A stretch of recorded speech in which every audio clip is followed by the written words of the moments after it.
who Matt is? Matt, don't look. Okay, a lot of you know who Matt is, but Matt is known up and down the state for the guy who knows urban trees in California.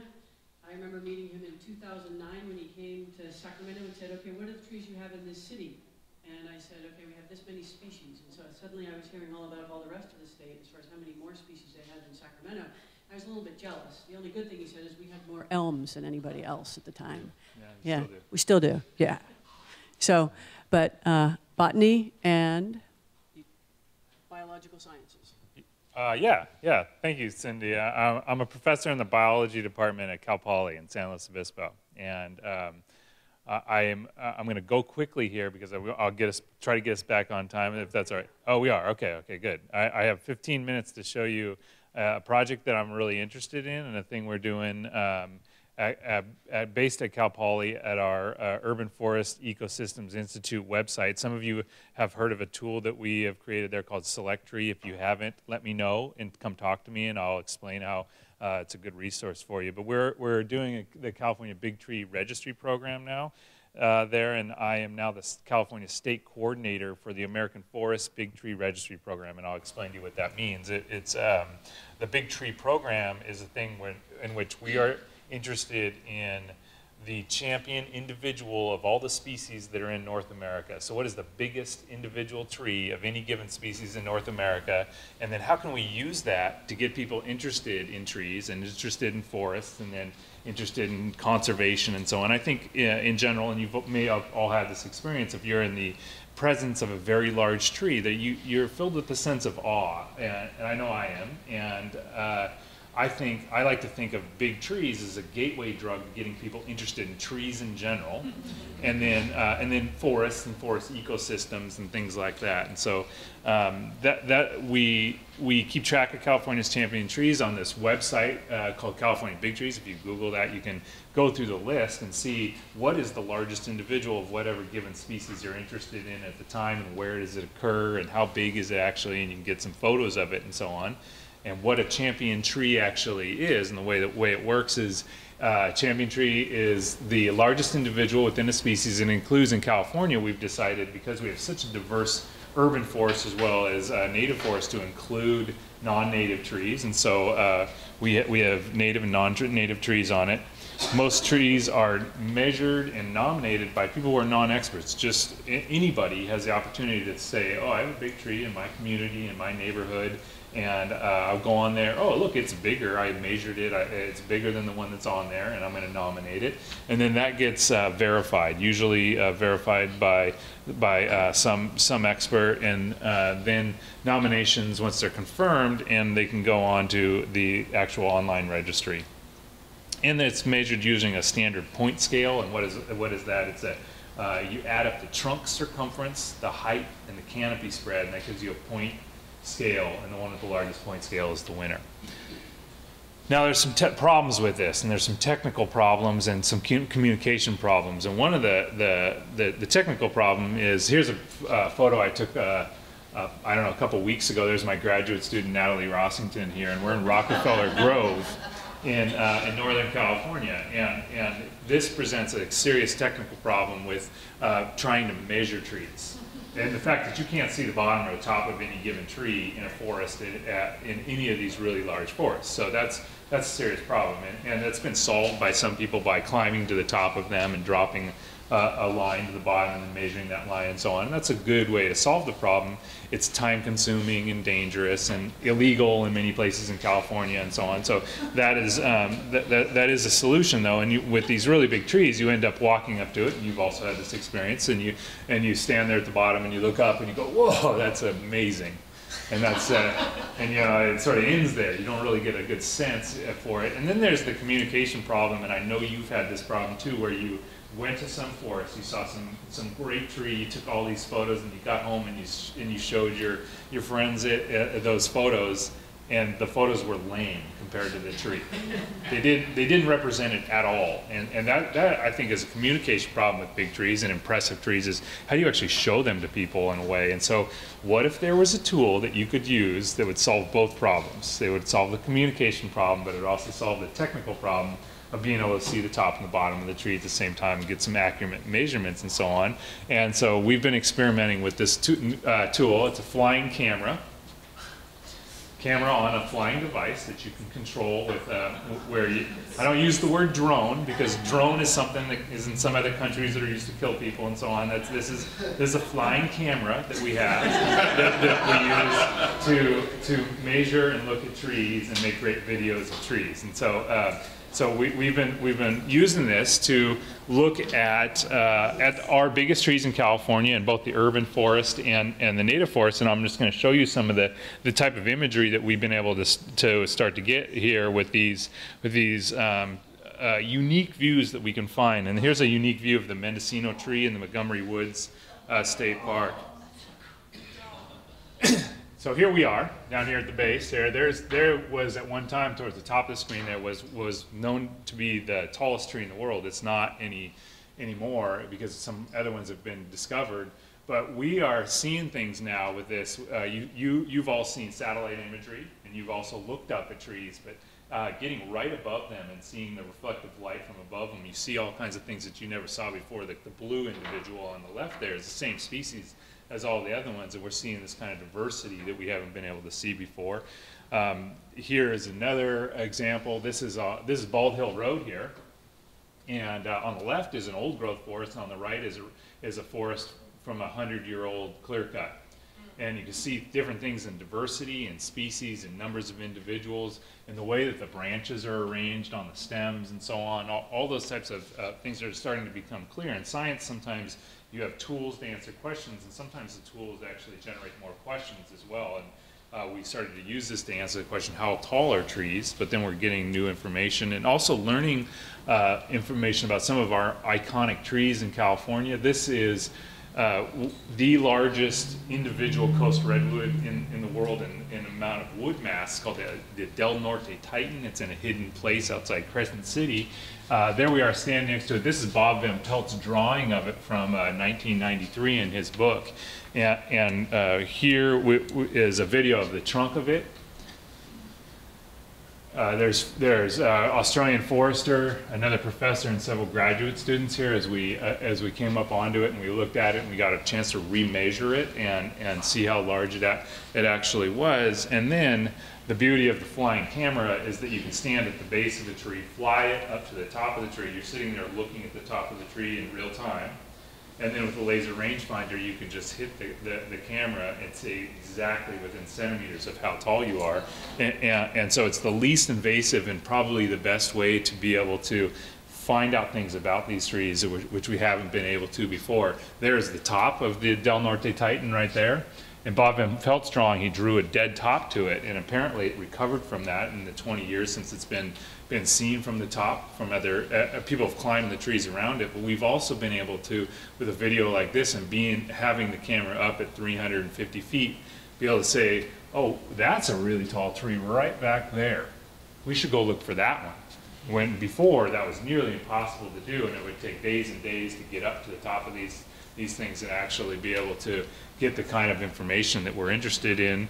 We also looked at the world champion grand fir, and this is it here, and discovered with this one that it's actually lost 30 feet in its height in the time since it last got measured, because it's dying back from the top, and that's what you're seeing in that video right there. So in addition to the native forests, we want to look at the urban forests as well. What are the largest urban forest trees in California?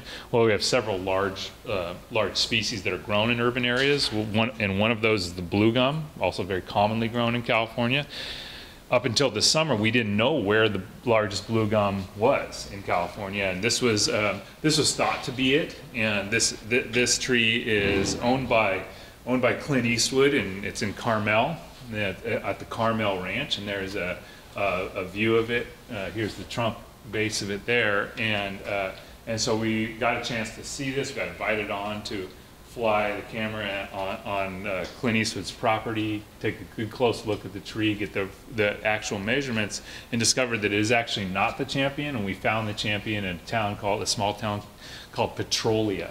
Many of you have no idea where Petrolia is. That's normal. That's fine. It's out in way northwest Western California and the Lost Coast, and this is one of the oldest eucalyptus in California as well. Thought to be planted in about 1865, 1870. A really massive tree. And interestingly, in the day we showed up, people were having a picnic there, kids were climbing on it. They had wondered about it, and was it actually very impressive? They named it the Alex Coburn tree for a journalist who lived in Petrolia, and so the tree was actually named before we got there, and we got to measure it and discover it as in the sense of truly measured as the largest non-native tree in California. And here you can get a. What its diameter was? It was no, but I could tell you in like 5 minutes when I get to look at the list on my computer. Is that Sorry, a single Dave. trunk or is that multi-trunk? Yeah, it's a single trunk. It's a single trunk. And it was an individually planted. You can see another individual that was there. And there's historic photos of the area and their planting where they're individuals. That's how we know it's a, you really don't ever know it's been an individual trunk unless you go to old photos and you see that it was one tree at one time. One last point that I think is worthy to make is that not all champion trees are 300-foot tall conifers out in some forest in Northern California. There are champion trees all over California, in urban places in California. This is me measuring the champion ribbon gum outside Sonoma. It's in the middle of the Highway 12, and you have to jump over traffic in order to get to the area to see the tree. There is one of my graduate students with it. It's a really incredible tree. This is the champion paperbark tree in downtown Santa Cruz. Not the biggest tree in California, but it happens to be the biggest of its species in California. And so there are trees out there which are urban champions that are not particularly massive tree, but they are champions for their species. And here's a small gallery of some champions just that are in downtown Los Angeles. So great trees, and I think it's important to find where these are. It's important to celebrate them, and as Jose said earlier, trees need to be seen as members of the community. I really feel that that's an important thing to be saying to each other, and to talk about the stories associated with them, and stories about these trees are important. And can we find them? Can we value them? And can we bring some type of connection between the people who are living in their communities and the champion trees or the interesting trees in their communities? And I hope we can do that. We've been telling stories about these on social media as well. If you go to Instagram and you go under that account called Slow Plants, as we discover and find new or go to remeasure any of the champion trees, we'll put a photo and the story associated with it on there. So follow us if you're interested in that. And I would like to give some acknowledgments to some of the people who have supported and helped us with this. John Melvin for his support for many years of our projects at UFI and at Cal Poly, and my colleague Jeff Reimer, who works with me on all this, and my colleague Jen Yost and David Keel, as well as some graduate students that really make this happen. So thank you for listening.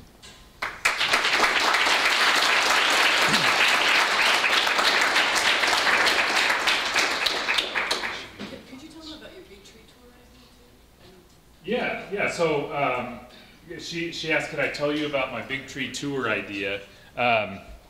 We have all kinds of mapping technology available to us that has not always been available to us in the past with the registry. We know for the most part where they all are. One thing I failed to mention when I showed you this right here is there's supposedly some sugar gum in Riverside that is a national champion, and we don't have no idea where it is. We only know it's in. Yeah, so that's what I want to know, Darlene. Do you know where it is? Well, I can tell you, I know this, that in 2012 it was like that, and there was somebody named Kent Ambrose who knew where it was. And this is typical of our registry. I got it passed down to me, and we don't have the information sometimes. And so I'm trying to get the word out there to have people help us rediscover where some of these things are. And now we know the actual location of many of them, and we want to do things like make a map where you could go on a tour of all the champion trees in California. Can we help people to connect with these things and connect with trees in general? Because you all know you love big trees. You know, admit it. You do, right? And so if you do, they really can be a way for us to begin to talk about all these stories and connect people. And I've seen a wonderful thing happen, which is somebody sends me a nomination, I go out, I verify the thing, I see this great tree, I say, yes, you now have a state and national champion tree in your community, celebrate that. Do what you can to celebrate it. And next thing you know, they're sending me the local newspaper articles and all of that. And this community is rallied around a champion tree. And now people are talking about trees and so on, where they haven't been before, because people love record holders and things like that. So I really think this program is important for getting the conversation happening around certain trees and around the urban forest in general. And I can answer questions. Yeah, Darlene, go ahead. I'll say that when we started in 1992, Victoria Avenue Forever, we got a grant from Greeley and several other agencies to do a vegetation survey of the trees on Victoria Avenue. And there are over 300 eucalyptus trees, many of them which were over 100 years old at the time. And we know block by block how many sugar gums are on what blocks. All right, well, you and I will go find that champion again later then, yeah.